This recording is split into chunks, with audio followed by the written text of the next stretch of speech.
साथियों को नमस्कार और उम्मीद है आप सभी अच्छे होंगे। अगर आप भी आरआरबी, एएलपी टेक्नीशियन और जेई जैसे एग्जाम में बैठने जा रहे हैं, ध्यान में रखिएगा कि आपके एग्जाम में केमिकल इक्वेशन के बैलेंसिंग से एक सवाल पूछे जाएंगे। और बहुत सारे छात्रों का यहाँ पे दिमाग खराब हो जाता है कि गुरुजी कहाँ पे 2 लगाना है, कहाँ पे 3 लगाना है, और इस चक्कर में हमारा समय बर्बाद हो जाता है और क्वेश्चन भी गलत हो जाते हैं। तो मेरे मित्र, अगर आप भी इस समस्या से जूझ रहे हैं तो बने रहिएगा वीडियो के अंत तक। आज के बाद से केमिकल इक्वेशन से संबंधित जो भी सवाल पूछे जाएंगे, अगर आपने सही तरीके से चीजों को अप्लाई कर लिया तो केवल 2 सेकंड लगेंगे आपको उस क्वेश्चन को सॉल्व करने में। आप कहेंगे ऐसे कैसे? तो आइए बिना किसी देरी के शुरू करते हैं आज के इस सेशन की और देखते हैं एग्जाम रेलेवेंट क्या कुछ सीख पाते हैं। मेरे मित्र, हमने चर्चा करा, हम डिस्कस करेंगे यहाँ पे केमिकल इक्वेशन बैलेंस कैसे होता है इसकी। तो छोटा सा हम एक झलक आपको देना चाहेंगे कि अगर हम लोग रासायनिक समीकरण की बात करते हैं, केमिकल इक्वेशन की बात करते हैं, तो आप सभी क्या कहते हैं कि गुरुजी रासायनिक समीकरण जो है वो एक मेथड है, एक विधि है। इसके लिए विधि है भाई। तो कोई भी रासायनिक अभिक्रिया होती है, उस रासायनिक अभिक्रिया में जो भाग लेने वाले पदार्थ होते हैं सर, वो किस तरह से आपस में रिएक्ट कर रहे हैं और उसके जो प्रतिफल प्रोडक्ट होते हैं वो क्या बन रहे हैं, इसको जब हम लोग तीर चिन्ह के निशान के सहारे लिखते हैं तो कहते हैं सर ये केमिकल इक्वेशन हो गया। आप कहेंगे नहीं समझ में आया। ध्यान देना चला कि अगर हम आपको ये कहें कि मैग्नीशियम ले लिए, ठीक है, मैग्नीशियम का रिबन आप ले सकते हो और उसमें आग लगा दो, तो आप सभी कहेंगे कि मैग्नीशियम का फीता जब जलेगा तो सर जी वो राख हो जाएगा। चला, ये राख तो हमारे नजर में होगा आम भाषा में, लेकिन रसायन की दृष्टि में क्या होगा कि मैग्नीशियम ऑक्सीजन के साथ अभिक्रिया किया। तो मेरे मित्र, आप सभी ये ध्यान दो कि अगर हम ये कहें कि मैग्नीशियम ऑक्सीजन के साथ अभिक्रिया करता है तो ये क्या बना लेता है, तो आप सभी ध्यान देना कि ये मैग्नीशियम ऑक्साइड बना लेता है। क्या बना लेता है? Magnesium oxide. और ये जो मैग्नीशियम ऑक्साइड होता है ये राख होता है, यानी कि आप कह सकते हो कि ये पाउडर फॉर्म में होता है। और ये मैग्नीशियम एक्चुअली में क्या है? मैग्नीशियम रिबन है। तो मेरे मित्र, किसी भी रासायनिक अभिक्रिया में भाग लेने वाले पदार्थ मैग्नीशियम, और यहाँ पे आप कहेंगे सर कोई भी चीज जलेगा तो ऑक्सीजन चाहिए ही चाहिए होगा, तो मैग्नीशियम और ऑक्सीजन आपस में क्या किया सर? अभिक्रिया किया। तो ध्यान देना कि ये जो आपका मैग्नीशियम और ऑक्सीजन है ये क्या है? आप कहेंगे अभिकारक है, यानी कि ये रिएक्टेंट है। और ये जो आपका क्रिया होने के बाद बना वो क्या है? आप सभी कहेंगे मैग्नीशियम ऑक्साइड, और ये क्या है? हमारा प्रतिफल। तो मेरे मित्र, आप क्या देख रहे हो कि मैग्नीशियम के लिए हमने सिंबल Mg लिखा, ऑक्सीजन के लिए O2 और मैग्नीशियम ऑक्साइड के लिए MgO लिखा। मतलब ये हुआ कि रासायनिक समीकरण जो मैंने विधि की बात करा वो विधि क्या है, तो किसी भी रासायनिक अभिक्रिया में भाग लेने वाले पदार्थों और अभिक्रिया के उपरांत बनने वाले प्रतीकों को उसके संकेत और सूत्र की सहायता से तीर चिन्ह के सहारे हम लोग रिप्रेजेंट करते हैं, तो उसी को रासायनिक समीकरण कहते हैं। अच्छा, ये रासायनिक समीकरण परिभाषा आपके एग्जाम में नहीं पूछा जाएगा, ये तो हम आपके कंसेप्ट को बिल्ड करने के लिए बताएं कि चला कोई भी रासायनिक अभिक्रिया होगा उसको जिस इक्वेशन, जिस समीकरण के सहारे हम लोग रिप्रेजेंट करते हैं वो हमारा रासायनिक समीकरण कहलाता है। अब यहीं पे ध्यान रखना कि ये जो रासायनिक समीकरण होते हैं ये होते हैं 2 प्रकार के। कितने प्रकार के होते हैं? रासायनिक समीकरण होते हैं 2 प्रकार के। समझना, यहीं पे चीजें क्लियर हो जाएगी। क्या है सर 2 प्रकार? तो एक होता है आपका असंतुलित समीकरण, असंतुलित समीकरण, ठीक है, और दूसरा होता है आपका संतुलित समीकरण। अब इंग्लिश वाले भाई साहब कहेंगे कि हमरा साथ में लेकर के नहीं चले हैं, तो असंतुलित को अनबैलेंस्ड कहते हैं और संतुलित को हम लोग बैलेंस्ड कहते हैं। तो रासायनिक समीकरण 2 प्रकार के, असंतुलित और संतुलित। अब ध्यान देना, यहां पे असंतुलित का मतलब क्या हुआ? असंतुलन। सर कहां असंतुलन होगा? मेरे मित्र ध्यान रखेंगे कि कोई भी वैसा रासायनिक समीकरण जिसमें अभिकारक और प्रतिफल दोनों और परमाणु की संख्या समान न हो, क्या कहलाएगा? असंतुलित समीकरण कहलाएगा। ध्यान से समझना कि वैसा समीकरण जिसमें अभिकारक और प्रतिफल दोनों और परमाणु की संख्या समान न हो, क्या कहलाएगा? आप सभी कहेंगे सर असंतुलित।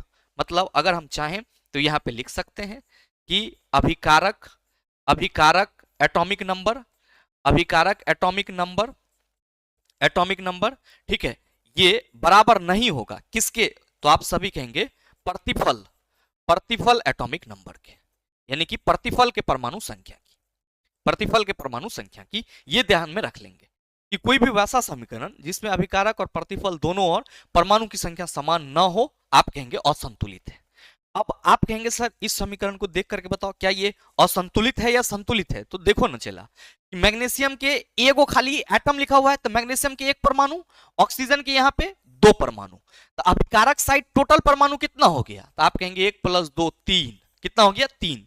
और इधर मैग्नीशियम ऑक्साइड में देखो, मैग्नीशियम के एक परमाणु है और ऑक्सीजन के एक परमाणु है, ये दोनों मिलकर के कितने हो गए, आप सभी कहेंगे 2। मैंने क्या बताया कि अगर अभिकारक और प्रतिफल दोनों और परमाणु की संख्या समान नहीं है तो समीकरण हमारा असंतुलित यानी कि अनबैलेंस्ड होगा। ये समीकरण हमारा क्या है सर, असंतुलित। समीकरण हमारा क्या है, असंतुलित यानी कि अनबैलेंस्ड है। क्यों, क्योंकि सर इधर अभिकारक की और परमाणु की संख्या 3 है, प्रतिफल की और 2 है, तो मामला यहीं पे हमारा क्लोज हो गया। सवाल ये है कि सर संतुलित कैसे करेंगे। मेरे मित्र ऐसे तो हीट एंड ट्रायल मेथड हम लोग करते हैं, लेकिन आपके एग्जाम में सवाल जो पूछे जाते हैं वो हीट एंड ट्रायल मेथड से डिफरेंट पूछे जाते हैं। और यूं मानो तो आपके एग्जाम में आपको तो सर इक्वेशन को बैलेंस करना ही नहीं है, आपको केवल ये देखना है कि सर अगर समीकरण के दोनों ओर परमाणु की संख्या संतुलित है, मतलब बराबर है, तो आप कहेंगे सर वो समीकरण हमारा संतुलित होगा, नहीं है तो असंतुलित होगा। अब जैसे हीट एंड ट्रायल मेथड से अगर हम लोग सर मैग्नीशियम को क्या करें, बैलेंस करें, तो Mg + O2 ये MgO हो गया। देखो कि ऑक्सीजन के दो परमाणु हैं और इधर ऑक्सीजन के एक ही परमाणु है, तो ये लो हमने यहाँ पे 2 लगा दिया, तो ये 2MgO हो गया। अब इधर ऑक्सीजन के दो परमाणु, मैग्नीशियम के दो परमाणु, इधर ऑक्सीजन सॉरी मैग्नीशियम आप कहेंगे एक ही है, तो यहाँ पे 2 लगा दिए, तो 2 मैग्नीशियम 2 ऑक्सीजन 4, 2 मैग्नीशियम 2 ऑक्सीजन 4, अभिकारक और प्रतिफल दोनों और परमाणु की संख्या समान है। चला क्या होगा समीकरण, आप कहेंगे सर अब तो ये संतुलित हो गया, इधर भी 4 इधर भी 4। तो मेरे मित्र बस कंसेप्ट यही था कि असंतुलित समीकरण में सर क्या होता है कि अभिकारक और प्रतिफल दोनों और परमाणु की संख्या समान नहीं होती है, जबकि संतुलित समीकरण में क्या होता है, तो बस ये ध्यान रखना कि अभिकारक परमाणु संख्या बराबर होती है किसके, प्रतिफल परमाणु संख्या के, प्रतिफल परमाणु संख्या के। अब मेरे मित्र ये तो परिभाषा हो गया, याद रखेंगे एक छोटा सा बात कि असंतुलित समीकरण को हम लोग कंकाली समीकरण भी कहते हैं। मे बी अगर आपके एग्जाम में सवाल पूछ लिया जाए कि निम्न में से किस समीकरण को स्केलेटल इक्वेशन कहा जाता है, आप कहेंगे सर असंतुलित समीकरण।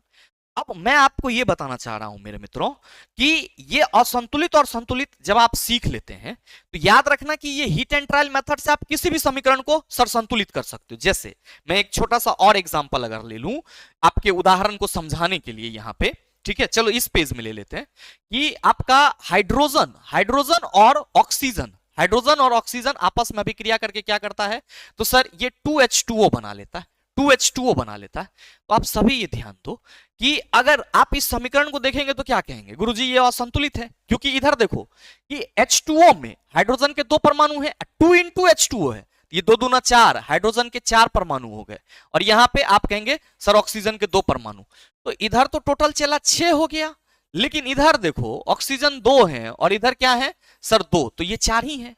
क्या करेंगे, तो आप कहेंगे सर H2O में जब हमारा हाइड्रोजन की संख्या 4 है तो इधर भी हमें हाइड्रोजन 4 करना होगा, 2 लगा दो, 2 दूना 4, 2 6, सर ये हमारा क्या हो गया, आप कहेंगे बैलेंस्ड इक्वेशन हो गया। क्या हो गया, बैलेंस्ड इक्वेशन।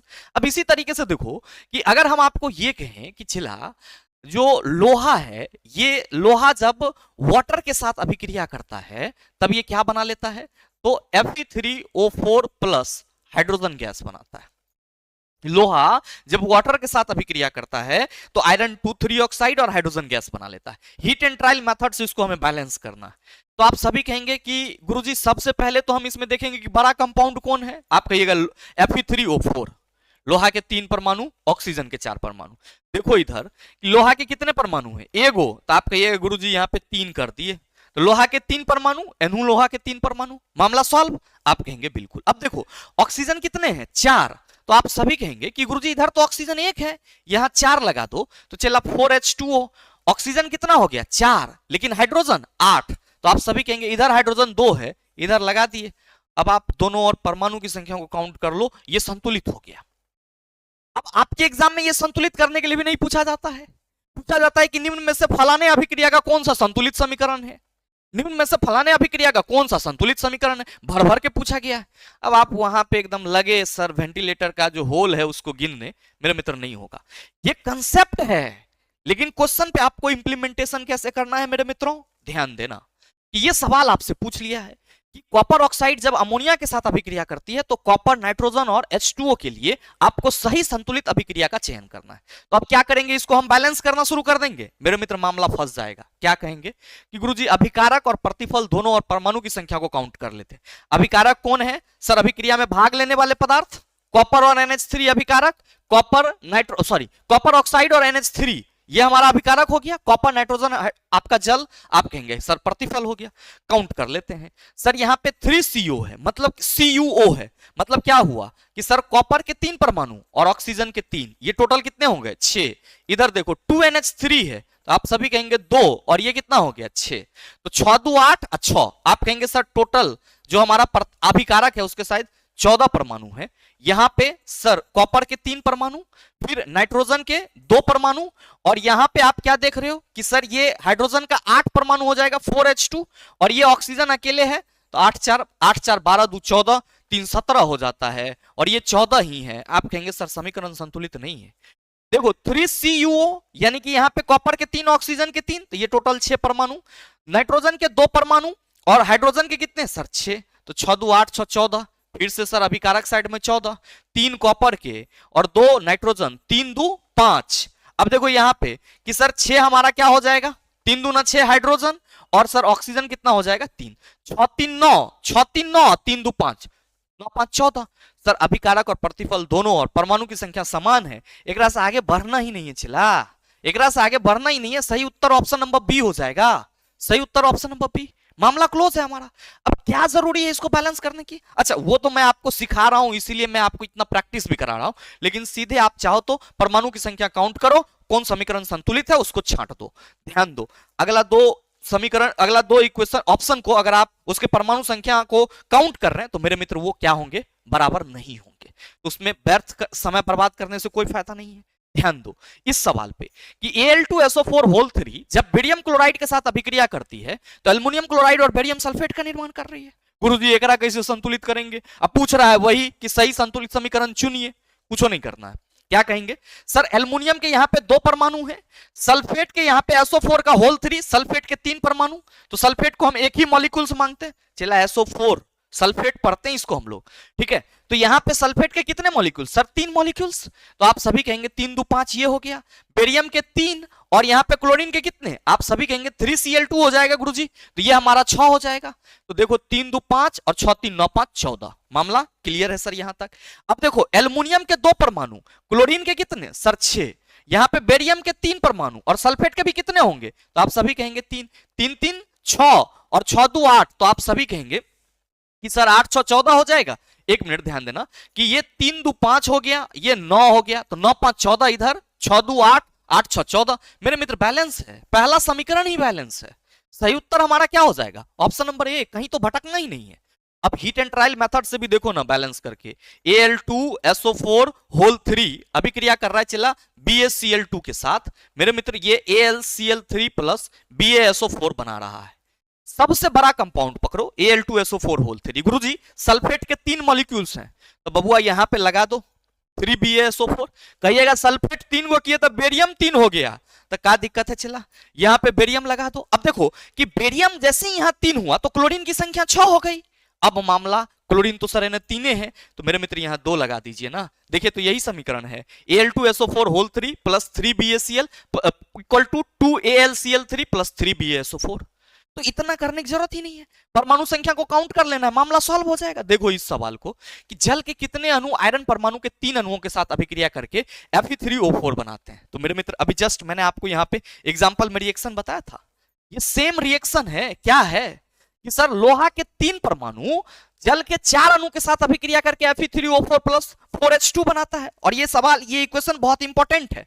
आप सभी क्या कहेंगे कि लोहा के 3 परमाणु जल के 4 अणु के साथ अभिक्रिया करेगा तो Fe3O4 प्लस 4H2 का निर्माण करेगा। सही उत्तर ऑप्शन नंबर बी हो जाएगा। जल के कितने अणु आयरन परमाणु के 3 अणु के साथ अभिक्रिया करके Fe3O4 बनाते हैं, ये इक्वेशन भी आया है, चला ध्यान में रखना। देखो इसी इक्वेशन से संबंधित ये सवाल अगले शिफ्ट में आपसे ये पूछ दिया गया कि अभिक्रिया Fe plus H2O, sir Fe3O4 plus H2 के लिए सही संतुलित विकल्प चुनिए। क्या करोगे, समीकरण को संतुलित करना शुरू कर दोगे, समय ये पार हो जाएगा।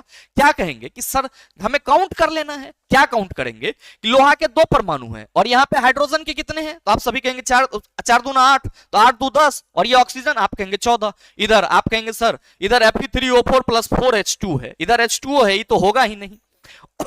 और पहला चीज कि Fe3O4 है, इधर आप कहेंगे सर बैलेंस ही नहीं है। देखो 4Fe लोहा के 4 परमाणु हैं यहाँ पे, तो आप सभी कहेंगे लोहा के 4 परमाणु कभी भी नहीं होंगे, क्योंकि लोहा के 3 परमाणु ही जल के 4 अणु के साथ अभिक्रिया करेंगे। ये देखो 3Fe, तो लोहा के 3 परमाणु, फिर यहाँ पे देखो 4H2, 4 दूना 8 प्लस 4, आप कहेंगे 8 4 12 3 15, है ना, आओ ना। Fe3O4 में लोहा के 3 परमाणु 4 3 7, कहेंगे आप सर 7 4 11 ही होगा, मामला खत्म है। जब 3 गो ऊपर का गलत है तो निचल के ना सही होगा, चला 3Fe plus 4H2O, Fe3O4 plus 4H2, मामला क्लियर है sir. Option number D is the right answer. देखो इस सवाल को कि निम्नलिखित में से कौन सा रासायनिक समीकरण संतुलित है। याद रखना कि केवल आपको परमाणु की संख्या काउंट नहीं करनी होगी, थोड़ा सा आपको माइंड को तेज करना होगा, शार्प करना होगा, चला कि जो आपका समीकरण है वो पॉसिबल है भी या नहीं है। जैसे आप देखो अभी जस्ट आपने देखा है कि सर हाइड्रोजन के 2 मॉलिक्यूल्स जब ऑक्सीजन के 1 मॉलिक्यूल्स के साथ अभिक्रिया करता है तो वाटर के 2 मॉलिक्यूल्स तैयार करते हैं। अब इसका परमाणु संख्या काउंट करो, हाइड्रोजन के 4, ऑक्सीजन के 2, 4 2 6, और ये आप कहेंगे 4 प्लस 2 6, हमारा दोनों और परमाणु की संख्या संतुलित है। सही उत्तर ऑप्शन नंबर ए हो जाएगा। अब मन में आएगा कि गुरुजी क्या यहाँ पे हाइड्रोजन के 2 परमाणु हैं और ऑक्सीजन के ये 4 हो गए, तो 4 2 6 और इधर 4 2 6, ये नहीं होंगे, बिल्कुल नहीं होंगे। क्यों? क्योंकि सर रासायनिक अभिक्रिया होने के लिए जो टर्म है वो भी तो फॉलो होना चाहिए। जब भी वाटर बनेगा तो हाइड्रोजन के 2 मॉलिक्यूल्स के साथ ऑक्सीजन के 1 मॉलिक्यूल्स अभिक्रिया करेंगे, जबकि यहाँ पे हाइड्रोजन के 1 मॉलिक्यूल्स के साथ वाटर के 2 मॉलिक्यूल्स को अभिक्रिया कराया गया है, इसलिए ये अभिक्रिया पॉसिबल नहीं होगी। तो इस ट्रैप में नहीं फंसना। बाद बाकी आप कहेंगे सर ऐसी ही कंकाली दिख रहा है। चलो चला इस सवाल को देखो कि हाइड्रोजन परऑक्साइड के अपघटन को दर्शाने वाला संतुलित समीकरण क्या है। मेरे मित्र ये जो सवाल है ये आपको सॉल्व करने हैं और सही उत्तर क्या होगा कमेंट करके जरूर बताइएगा, आपके कमेंट का इंतजार रहेगा।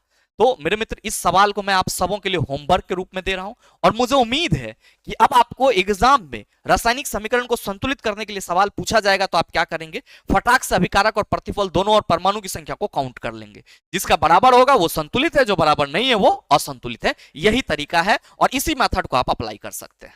साथ ही उम्मीद करेंगे ये छोटा सा वीडियो आप सबों के लिए उपयोगी साबित हुआ होगा। अगर आपके लिए उपयोगी है तो वीडियो को लाइक कीजिएगा, ज्यादा से ज्यादा अपने दोस्तों के साथ शेयर कीजिएगा, और अगर आप चैनल पे नए हैं तो सब्सक्राइब करके बेल आइकन दबा लेना ताकि इस तरह के एग्जाम रिलेवेंट वीडियो का नोटिफिकेशन सबसे पहले आपके पास पहुंचे और आप उसको सबसे पहले देख पाओ। मिलते हैं फिर अगले सेशन में, तब तक के लिए best of luck. Thank you, have a nice day.